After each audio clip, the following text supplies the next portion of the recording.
Hello everyone. तो हम आज बात करने वाले खेसारी लाल यादव जी और आरसी खान का एक बहुत ही बेहतरीन मूवी के बारे में, जिसका पोस्टर आ चुका है और फुल मूवी का ट्रेलर का रिलीज डेट भी आ चुका है।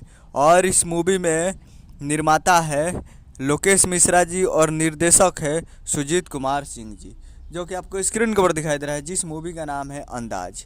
जी हाँ, जिस मूवी का नाम है अंदाज।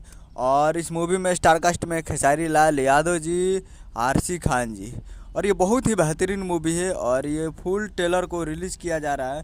फुल ट्रेलर रिलीजिंग ऑन 29 सितंबर 2024 को सुबह 6 AM पे ये फुल मूवी के ट्रेलर को रिलीज़ किया जा रहा है। तो आप लोग कल 29 तारीख को सुबह 6 बजे तैयार रहिएगा फुल मूवी के ट्रेलर को देखने के लिए, जो कि काफ़ी बेहतरीन और अलग अंदाज में ये मूवी का ट्रेलर आ रहा है। तो बहुत ही बेहतरीन मूवी बनाया गया है और नए हीरोइन के साथ खेसारी लाल यादव जी आपको दिखेंगे अंदाज मूवी में। तो कल ट्रेलर के लिए तैयार रहिएगा। बहुत ही बेहतरीन मूवी है और ज़बरदस्त तगड़ा मूवी है। आप लोग कल तैयार रहिएगा web music Bhojpuri YouTube channel पे। जी हाँ, web music Bhojpuri YouTube channel पे सुबह 6 बजे अंदाज मूवी के ट्रेलर को देखने के लिए तैयार रहिएगा। यही अपडेट था। मैं इस तरह का वीडियो चला चैनल को सब्सक्राइब करके पहले का मिलते हैं अगले वीडियो में। जय हिंद, जय भोजपुरी।